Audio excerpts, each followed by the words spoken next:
कविता पढ़ कवि सुमित्रा नंदन पंत है। यह कविता पाठ है। आप सबको ध्यान में रखना है, कवि से संबंधित परिचय अच्छी तरह से याद रखना है। कवि परिचय के लिए आपको 4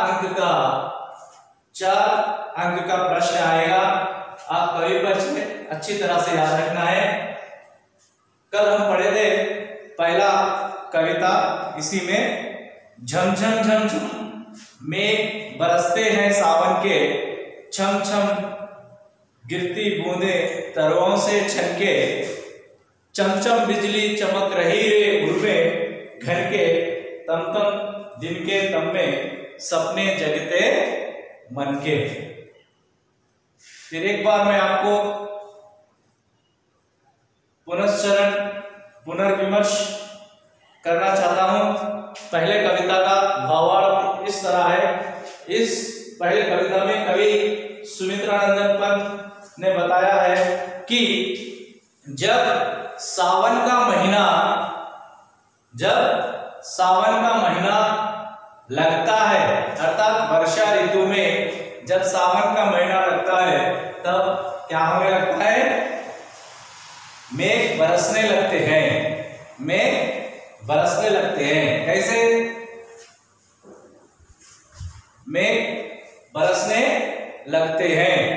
कैसे बरसने लगते हैं? झम झम झम झम, अर्थात मेघ बरसने की आवाज है। मेघ बरसने की आवाज झम झम झम झम। इस तरह वहां पर कवि ने प्रस्तुत किया है। छम छम छम बूंदे गिरती तरों से छनके, जब सावन के महीने में बादल गरजने लगते हैं तब क्या होता है? जो बूंदे होती हैं छम छम छम कहकर वो पेड़ पौधों पर गिरे सो बादलों का पानी छनके से ऐसे गिर जाता है। अब चमचम बिजली चमक रही रे उर्मे घंटे, चमचम बिजली चमकना, बिजली चमकने की आवाज है। वहां पर एक प्रकार का प्रकाश, चमचम चमकना, चमका अर्थ है चमकना, प्रकाश। बिजली कैसे? बादलों के हृदय से। चमचम बिजली चमक रही रे उर्मे घन के, अर्थात वहां पर बिजली बादलों के, घन यानी बादल, घन का अर्थ है बादल, बादलों के बीच में से बिजली चमचम कहकर चमकते रहती है। तो क्या होता है इन सभी दृश्यों को देखकर? तम तम दिन के तम में, यानी तम तम का अर्थ है यहाँ पर भीगा हुआ, रुका हुआ, समथिंग स्ट्रक। जैसे वर्षा सावन के महीने में जब बादल बरसने लगते हैं, पेड़ पौधों से उनकी बूंदें छनके से गिरने लगती है, बादलों के बीच में से, बादलों के हृदय से, उड़ में यानी हृदय, उड़ का अर्थ है हृदय यानी मन से या बादलों के बीच में से जब बिजली चमकने लगती है। इन सभी दृश्यों को देखकर तम तम दिन के तम में सपने जगते मन के, अर्थात इन सभी दृश्यों को देखकर वहां पर सभी लोगों के मन में दिन के अंधेरे में ही सपने दिखने लगते हैं। वास्तव में हम सबको सपने रात में आते हैं लेकिन दिन में नहीं आते। अर्थात क्या होता है? तो बोले काटती है, दिन के अंधेरे में ही हम सपने देखे जैसा लगता है। चलिए हम आगे बढ़ेंगे। आज का विषय है हमारा यहाँ से, ये दूसरी कविता है पाठ के अंतर्गत और ये तीसरी कविता है। पहले दूसरी कविता देखिए, दादुर टरटर करते झिल्ली बजती जन जन। दादुर का अर्थ मैंने आपको बताया कल, फिर एक बार लिख लीजिए, मेंढक। झिल्ली का अर्थ है one type of small insect यानी कीड़ा, giving every time sound। आप सबको पता होगा जब वर्षा होने लगती है रात के समय मुख्य रूप से ये कीड़ा, झिल्ली यानी एक प्रकार का कीड़ा है, one type of insect giving every time sound, अर्थात यह हर बार आवाज करने लगता है, एक प्रकार की आवाज करने ही लगता है।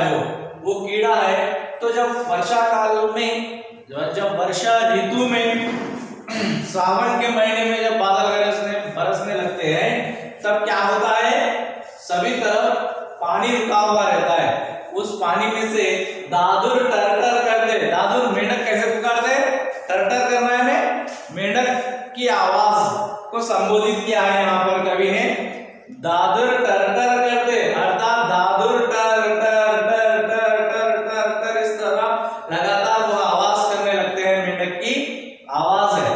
दादुर टरटर करते, झिल्ली बजती झंझन। झिल्ली का अर्थ क्या है, झिल्ली का अर्थ क्या है, one type of small insect giving every time sound non stop. एक प्रकार का छोटा कीड़ा, जैसे आप समझिए एक प्रकार का कीड़ा है, वहां पर एक छोटा सा जानवर, एक प्राणी है वो।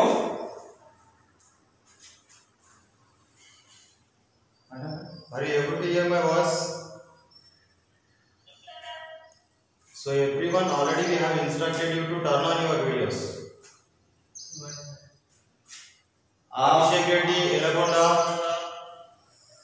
Harish, सुनील सिद्धू, आप सबसे कृपया निवेदन की जाती है कि आप सब अपना अपना वीडियो ऑन कीजिए और अपनी आवाज को बंद कीजिए, म्यूट कीजिए। आप सबसे निवेदन है, आप अपना अपना वीडियो ऑन कीजिए। अपने पास पुस्तक कलम रहना बहुत जरूरी है। जो कुछ भी यहाँ पर बताया जा रहा है, लिखने का प्रयास करना चाहिए। समझ में आना? दादुर टरटर करते, झिल्ली बजती झंझन। दादुर टरटर करते, मेंढक कर कर कर कर कर पुकारने लगते हैं, और झिल्ली बजती झंझन, यानी कि झिल्ली है, कीड़ा है, झंझन एक प्रकार की आवाज है झिल्ली की। यहाँ म्याव म्याव रे मोर, म्याव म्याव रे मोर, पीयू पीयू चातक के गण।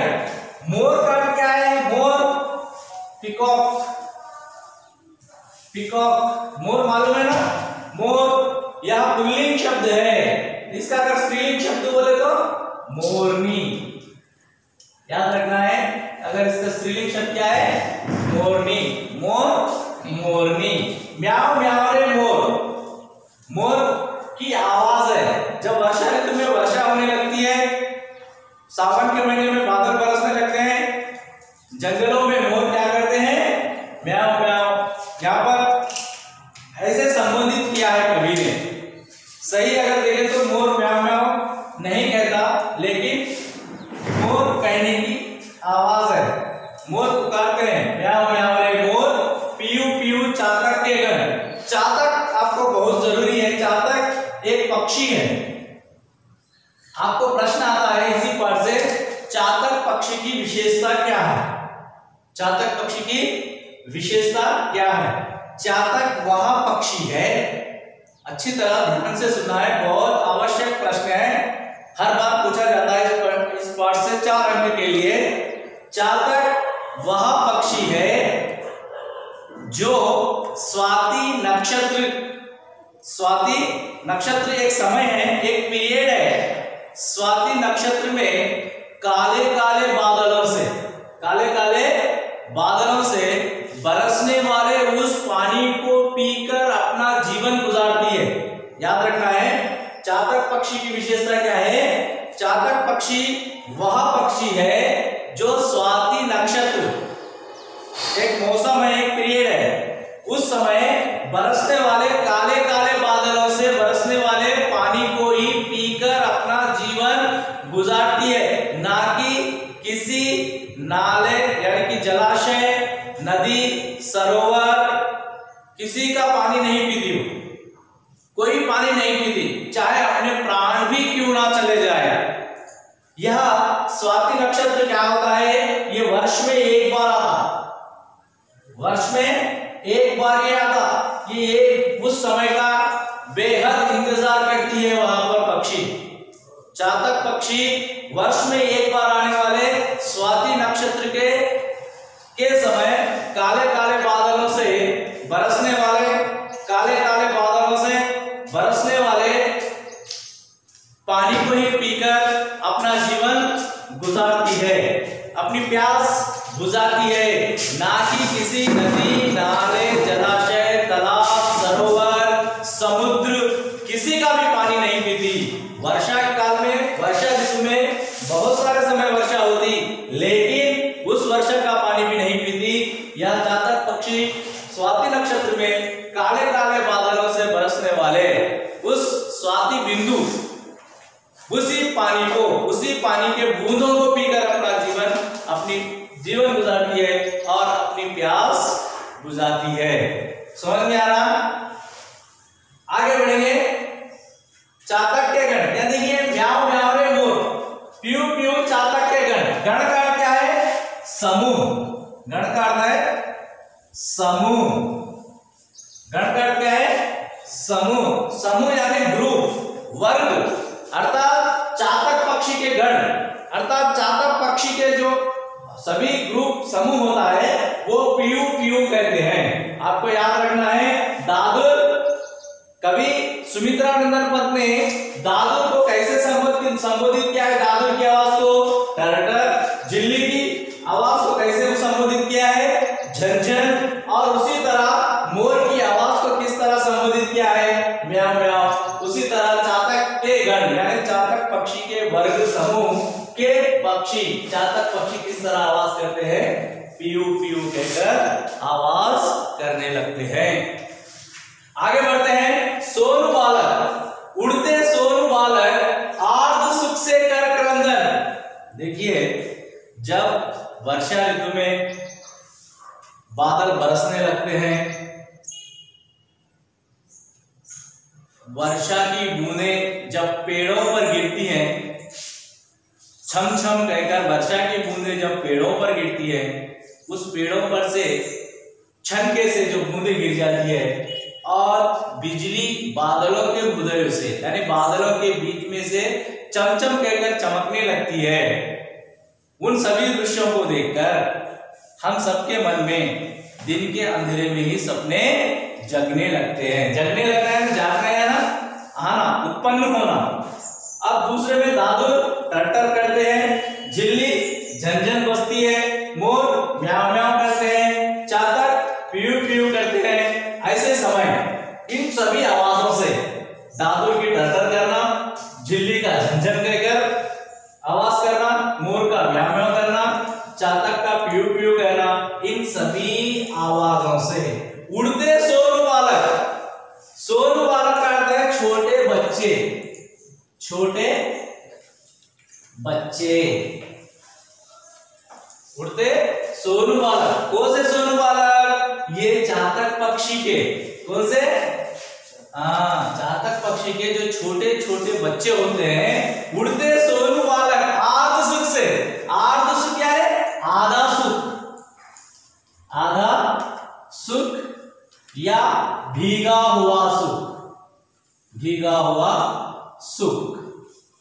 उड़ते सोनू बालक, इन सभी आवाजों से दादुर का टरटर करना, झिल्ली का झंझन कहकर बजना, मोर का म्याऊं म्याऊं कहना और चातक पक्षियों का पीयू पीयू कहना, इन सभी आवाजों से क्या होते हैं? उड़ते सोनू बालक। सोनू बालक का क्या होता है आपको? छोटे बच्चे, यानी छोटे बच्चे क्या होते हैं? आर्द्र सुख से कर क्रंदन। आर्द्र सुख क्या है? आधा सुख। जब बच्चे सो जाते हैं तब उनकी नींद पूरी होती है तो उनको पूरा सुख मिलता है। अगर उनको किसी तरह से बीच में रुकावट हो नींद में तो क्या होते हैं? वो आर्द्र सुख यानी पूरा सुख उनको प्राप्त नहीं हुआ। अर्थात उड़ते सोनू बालक आर्द्र सुख से कर क्रंदन। क्रंदन, क्रंदन का क्या है? क्रंदन का क्या है? रोना। क्रंदन का अर्थ है रोना। कर क्रंदन यानी करते हैं, क्या करते हैं? रोना। समझ आया?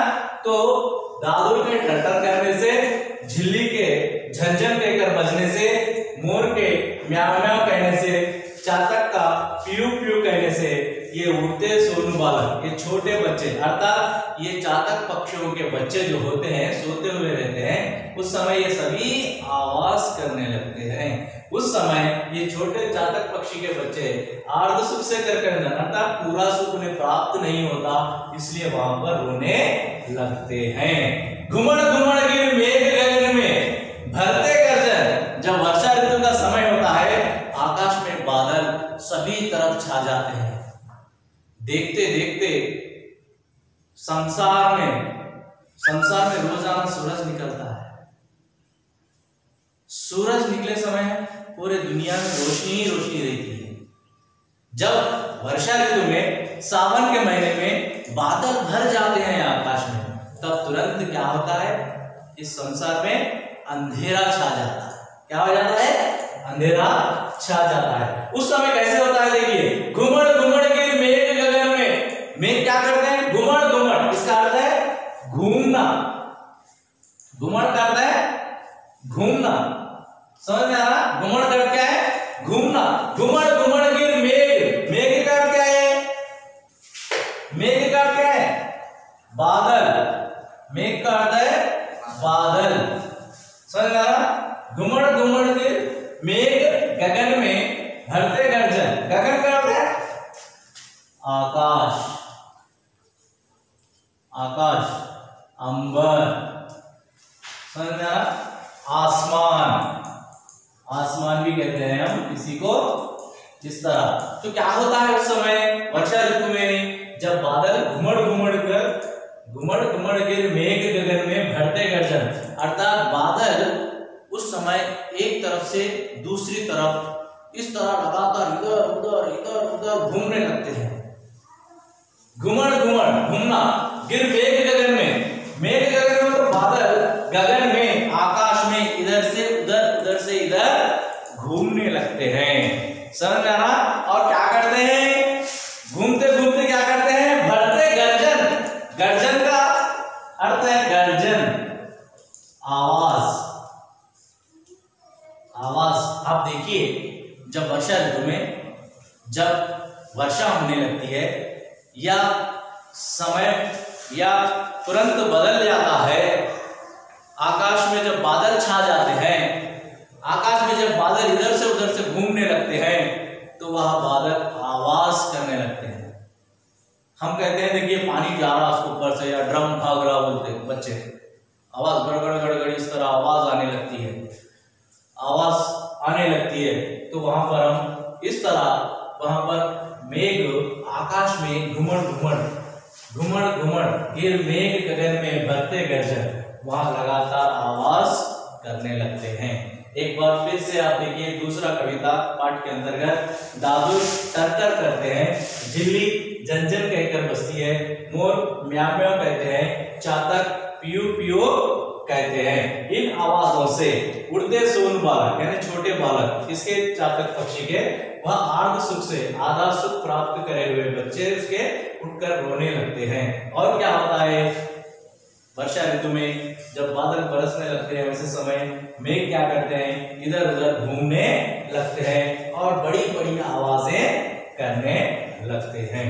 अब चलिए हम पढ़ेंगे तीसरा कविता इसी पाठ के अंतर्गत, रिमझिम क्या कुछ कहते हैं, बूंदों के स्वर। हाँ, बूंदे, बूंदे का क्या है? ड्रॉप्स, बूंदे, ड्रॉप्स। जो वर्षा की बूंदे होती हैं, वो बूंदों की आवाज को संबोधित किया गया है यहाँ पर, रिमझिम रिमझिम।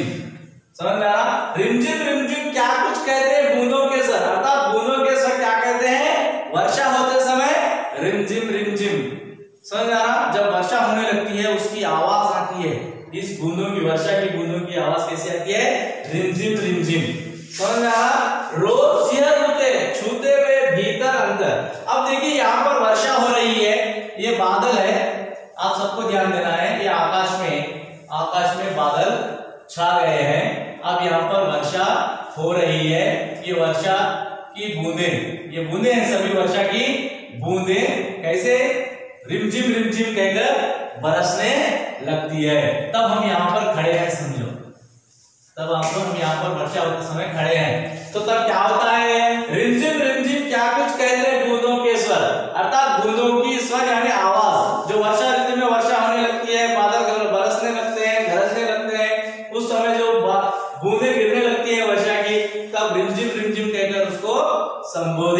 किया गया है। तो तब क्या होता है, रोम शियर उड़ते, छूते हुए भीतर अंतर।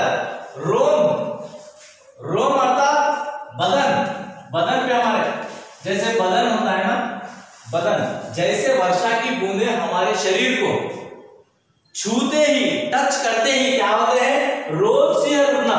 यह मुहावरा है, रोम शियर उठना अर्थात कांटे आना, बदन पर कांटे आना, बदन पर कांटे आना। जैसे हमको वर्षा की बूंदें टच होते ही, हमारे शरीर को लगते ही हमारे शरीर के बाल क्या हो जाते हैं, खड़े हो जाते हैं। एक प्रकार से हमारे शरीर में क्या होते हैं, कांटे आ जाते हैं। वो कितना ठंडा पानी है, इस तरह हम करने लगते हैं। अर्थात रोम शियर उठते, छूते हुए भीतर अंदर। छूते का क्या है, छूते यानी छूना, जिसको हम इंग्लिश में टच, समझ आ रहा। छूते ही भीतर अंदर, वो हमारे छूते ही हमारे रोम शियर उठना अर्थात बाल खड़े होना। रोम शियर उठना यानी बाल खड़े होना। यह हम किसी चीज को जो नहीं देखने की चीज है, देखिए समझिए, जो हम नहीं देखने की चीज हम देख लिए समझिए। अर्थात एक सांप सडनली हम खड़े हैं, हमारे बाजू से चले जाना, उसको देखते ही हम क्या होता है, बदन पे यानी शरीर पे कांटे आ जाते हैं, हमारे त्वचा पर मोटे इस तरह धब्बे बन जाते हैं और बाल भी खड़े हो जाते हैं। तो वर्षा की बूंदें जब रिमझिम कहकर गिरने लगती हैं, तब वो हमारे बदन को छूते ही वहां पर रोम शियर उड़ जाते हैं। धाराओं पर धाराएं झरती धरती पर, धरती, अब ये आकाश है, आकाश में बादल आ गए, वर्षा ऋतु में वर्षा हो रही है, समझ में आ रहा, वर्षा हो रही, तो ये धरती है, धरती पर क्या होगा, धाराओं पर धाराएं, इसको हम धाराएं बोलते हैं। फॉर एग्जाम्पल ये देखिए, ऐसे लाइन में गिरता ना पानी वर्षा, इसको हम धारा बोलते हैं। क्या बोलते हैं, धारा। ये धारा है, ये एक धारा, दो धारा, तीन धारा। धारा एक वचन है, धारा एक वचन है, बहुवचन रूप है धाराएं या धाराओं, जो भी बहुवचन से संबंधित है, धाराएं। धाराओं पर धाराएं झरती धरती पर, कहां पर झरने लगती है, कहां पर गिरने लगती है, ये सभी धाराएं धरती के ऊपर गिरने लगती है। जब धरती पर गिरती है तो वहां नदी, नाला, जलाशय के जैसा पानी बहने लगता है। तो तब क्या होता है, तब क्या होता है, देखिए, बूंदे रिमझिम कहकर गिरने लगती है। वो बूंदे शरीर पर लगते ही हमारे रोम शियर हो जाते हैं, बाल खड़े हो जाते हैं, कुछ हमारे शरीर में कंपन होता है। धाराओं पर धाराएं धरती के ऊपर झरने लगती है, जब पानी बहने लगता है। तो तब क्या होता है, धरती के ऊपर जब पानी बहता है, धरती अच्छी तरह से पानी से भीगी हुई रहती है। जो ग्रीष्म ऋतु में, जैसे समर सीजन में क्या होता है, पूरी धरती डस्ट बन जाती है।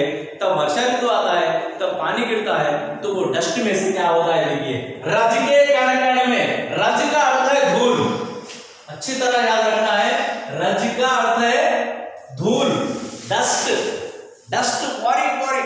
बारीक हिस्सा। डस्ट में भी देखिए आप, या आप घर के पास खिड़की है, या खिड़की में से जब सूरज की रोशनी आती है, तो रोशनी में देखिए हमको डस्ट दिखाई देता, बारीक डस्ट दिखाई देता।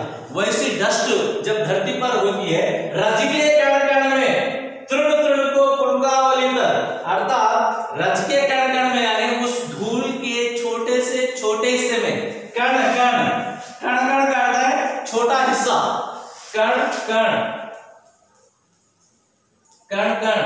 छोटा हिस्सा, किसका, धूल का छोटा हिस्सा क्या होता है, रज के कण कण में, तृण को पुलकावली पर। तृण का अर्थ होता है घास, तृण का अर्थ होता है घास, है ना। जब समर सीजन में धरती पर पूरी डस्ट रहती है, वर्षा ऋतु आते बादल बरसकर गिरने लगती है, जब पानी बहने लगता है, उस मिट्टी बन जाती है, उस मिट्टी में से, बारीक मिट्टी में से क्या होता है, रज के कण कण में, तृण को पुलकावली कर, छोटी घास उत्पन्न होने लगती है। समझ में आ रहा, छोटे घास उत्पन्न होने लगती है, तब चारों तरफ हरा ही हरा दिखाई देने लगता है। प्रकृति की सुंदरता बढ़ जाती है, प्रकृति की सुंदरता देखने लायक होती है। इसलिए भी कवि ने कहा है विषय प्रवेश में, वर्षा ऋतु सबकी प्रिय ऋतु है। पेड़ पौधे, पशु पक्षी, मानव सभी खुशी से झूम उठते हैं। किस कारण? यही मनुष्य को पानी रहे तो ही मनुष्य ताजा रहता। हमारे शरीर में 75% पानी होता, 75% वाटर से निर्मित है हमारा शरीर। बिना पानी के हम नहीं रह सकते। नहीं हमारे पास मीठा तेल है, हम मीठा तेल पीते, नहीं हमारे पास पेट्रोल पंप है, पेट्रोल पीते, नहीं चलता। पानी के बिना कुछ भी नहीं सोच सकते। पानी के बिना कल्पना करना असंभव है। जल ही जीवन है, जल नहीं तो हम नहीं, जल है तो आज है, जल है तो कल है। समझ में आ? तो इसलिए यहाँ पर कवि ने यहाँ पर इसलिए भी बताया कि रज के कण कण में तुमको तुलकावली तर, अर्थात ये रज के धूल में से वहां पर छोटी छोटी घास के घास निकलने लगती है। ठीक है, पता करनी है।